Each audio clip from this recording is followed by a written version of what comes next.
महाराष्ट्र लोकांचे मत, लोकांचा विश्वास, आमची बातमी।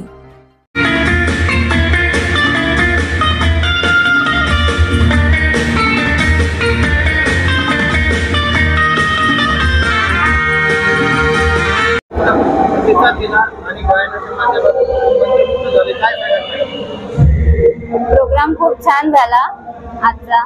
मला वाटतं सगळ्यांनाच खूप आवडला असेल आणि इथून पुढे पण मी तुमच्या सोबत राहील प्रत्येक प्रोग्राम मध्ये।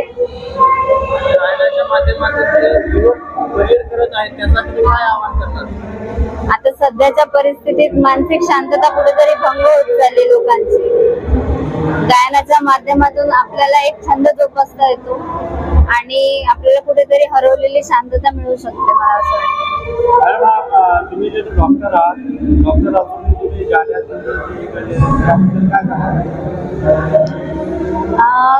गाण्यामध्ये मला लहानपणापासूनच इंटरेस्ट होता, पण मी गाणं म्हणून म्युझिक थेरपी सुद्धा करते। डॉक्टर पण आहे आणि म्युझिक मध्ये इंटरेस्ट असल्यामुळे मी लहानपणापासूनच गाण्यांचे प्रोग्राम्स करते। आधी नागपूरला करायचे, पण आता डॉक्टर्सच्याच फील्ड मध्ये पण म्युझिक थेरपी मध्ये पण खूप चांगला स्कोप आहे आणि पेशंटला खूप छान वाटतं त्याने।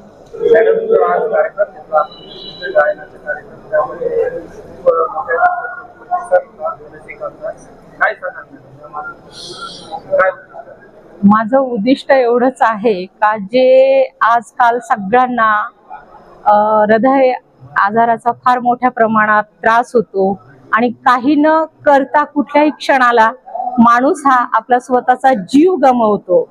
त्यासाठी एक छंद म्हणून, एक आवड म्हणून एक स्वतःचा छंद जोपासावा। त्या छंदामधून स्वतःला एक जगण्याची प्रेरणा पण मिळते आणि कुठेतरी आपल्यापासून आजार काहीतरी दूर राहतो। फक्त मनातला ट्रेस जेवढं काही, आता सर्वांना घरामध्ये ट्रेस असतो, छोट्या छोट्या गोष्टीचं बर्डन असतं, त्या सगळ्या गोष्टींना थोडा वेळ बाजूला सरून स्वतःसाठी आपला छंद जोपासावा आणि जगण्याचा प्रयत्न करावा। जग खूप छान आहे, फक्त जगता आलं पाहिजे। आजच्या या कार्यक्रमाला तुम्ही याराना यार का हे नाव देण्यामागचं काय उद्देश आहे? यामागचं कारण असं आहे का मी ह्या जिल्ह्याची नाहीये, मी विदर्भाची आहे। माझी म्हणजे मी ह्या जिल्ह्यामध्ये एक गव्हर्नमेंट सर्वंट म्हणून जॉब करते आणि पर जिल्ह्यामधनं येऊन सुद्धा मला इथे एवढी लोक मिळालीत जी माझ्यासाठी काही करायला तयार असतात। हालाकी माझे मिस्टर आर्मी मध्ये आहेत, ते कधी घरी असतात नसतात, परंतु मित्र मला जर काही झालं तर अवघ्या काही क्षणात माझ्यासाठी येतात आणि माझ्या सर्व मित्रांसाठी हा डेडिकेट केलेला प्रोग्राम आहे। त्यासाठी याराना यार का, प्यार मोहब्बत दोस्ती। आज कार्यक्रमात पहिले मिळाले की फार छान गाणी। थँक्यू। नोकरी करत असताना हे गाण्याचा छंद आहे, हे कधी? हा छंद मला बालपणापासून आहे, परंतु कधी परफॉर्मन्स स्टेजवर करण्यासाठी कधी वेळच नाही मिळाला, कारण का घर, जॉब आणि कुटुंब सांभाळता सांभाळता स्वतःला कुठेतरी विसरली होती। परंतु म्हटलं नाही, आपण स्वतःसाठी पण जगलं पाहिजे। त्यासाठी हा माझा छोटासा छंद मी जोपासला आणि गाण्याचा चांगला म्हणजे म्हणता येणार नाही, सुरुवात केली आहे फक्त चांगली। मी काही संगीत क्षेत्रातलं कुठल्याही प्रकारचं नॉलेज घेतलेलं नाहीये। आज या कार्यक्रमाच्या माध्यमातून तुम्ही जे लोक शासकीय सेवेत आहेत, आपल्या जे नोकऱ्या धंद्यावर आहेत, या लोकांना काय मेसेज द्याल? मी त्यांना एवढंच सांगू इच्छिते का जे गव्हर्नमेंट सर्वंट आहेत त्यामध्ये विशेषपणे पोलीस हे 24 आवर्स ड्युटीवर असतात। फार तणाव असतो, कुठल्याही क्षणाला काही कुठे काय होईल काही सांगता येत नाहीये आणि त्याच्यामध्ये ते स्वतःमध्ये फार गुरफटलेले असतात। टेन्शन असतं, बर्डन असतं, घराची जबाबदारी असते, परंतु ते सगळं सोडून देतात आणि नोकरीच्या मागे लागतात, जबाबदाऱ्या पार करण्याच्या मागे लागतात आणि स्वतःला मागे ठेवतात। तर त्यांना एवढंच सांगायचंय मला का करा, तुम्ही तुमची जबाबदारी पार पडात, तुमचा छंद जोपासात आणि आयुष्य खूप सुंदर आहे। फक्त जगता आलं पाहिजे. ते आपल्या मनाला माहितीये की आपण कसं जगायचं. मनाने जे सांगितलं ते ऐका आणि जगात. मॅडम आपलं नाव सांगा आणि आपल्यासोबत एक कार्यक्रम यशस्वी करण्यासाठी कोणाकोणाला नका आपण. माझा कार्यक्रम यशस्वी करण्यासाठी त्याच्यामध्ये माझा फ्रेंड सर्कल फार मोठा आहे. विशेष म्हणजे माझे बेस्ट फ्रेंड, माझे जिग्गी फ्रेंड MK सर, ते फार माझे चांगले मित्र आहेत. भले वयाने फार मोठे आहेत, मी फार छोटी आहे त्यांच्या, परंतु ते माझे प्रेरणास्थान पण आहेत आणि चांगले मित्र आहेत. प्लस आज माझ्या टीम मध्ये बाहेर जिल्ह्यातले सिंगर आलेले, जीशान, हैदराबादवरनं शफिक शेख आलेले, खुरम भाई व्हिडिओग्राफर, विशेषतः महिला सिंगर होत्या वंदना कातारे, डॉक्टर यशस्वी मॅडम.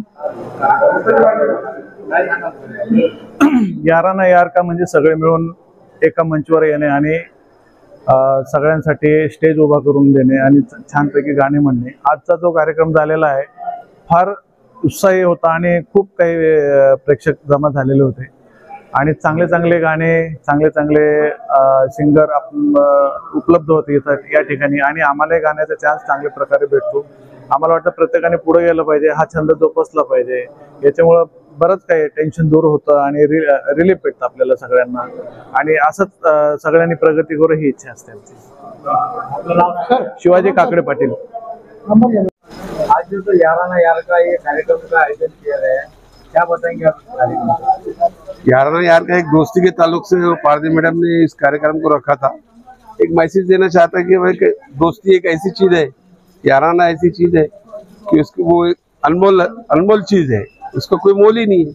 उसके कारण वो नाम इस शो का रखा गया था और एक मैसेज दिया गया था कि भाई यारी एक जो चीज है याराना एक चीज है बोल के बैनर के माध्यम से एक मैसेज दिया गया. दोस्ती से बढ़ के कोई चीज नहीं. आज देखा गया है कि इस कार्यक्रम में जो गाने का कार्यक्रम हुआ पब्लिक थी, तो लोगों को जो गाने के ताल्लुक से आप क्या मैसेज देंगे? हाँ, गाने के ताल्लुक से जो भी आर्टिस्ट थे आज के इस कार्यक्रम के अंदर सबने अपने अपने मेहनत करके आए, अपने अपने गीत पेश किए. लेकिन कुछ गाने अच्छे थे शो के अंदर जो काफी मेहनत करके आए. डॉक्टर अश्विनी मैडम ने सिंगल गीत पेश किए, पारदे मैडम ने दिल जलोगा दिल जला के, इस शो का सबसे अच्छा बेहतरीन गाना था दिल जलोगा दिल जला. बाहर से भी कलाकार आए थे, हैदराबाद से भी थे, कुछ मालेगांव से भी थे. सबने मेहनत करके आए थे, अपने अपने मेहनत के माध्यम से अपने अपने गीत अच्छे पेश किए और अच्छा सक्सेसफुल शो हुआ. सबने मेहनत किए थे. तो आज तो देखा जा रहा है कि लोगों को जो वक्त नहीं है, टाइम नहीं है, लोग काम धंधे में इसमें परेशान है. इसके अंदर से निकल के जो तो गाने के अंदर आकर कुछ एंजॉयमेंट हो जाता है थोड़ा बहुत. इस ताल्लुक से आप लोग क्या कहेंगे? संगीत एक ऐसी चीज है कि संगीत के माध्यम से मैं बोलूँगा आपको कि भाई जो पूरा दुनिया का जो टेंशन होता है, चाहे फैमिली टेंशन हो, ऑफिशियली टेंशन हो, किसी भी चीज का टेंशन हो, जब शो होता है शो के माध्यम से जब यहाँ आके 3 घंटे के लिए जब बैठता है आदमी तो एकदम रिलैक्स हो जाता. संगीत के माध्यम से एकदम आके माइंड एकदम रिलैक्स हो जाता और वो यहाँ आने के बाद में जो उसकी प्रॉब्लम से जितनी भी वो सब भूल जाता, एकदम एंजॉय करता.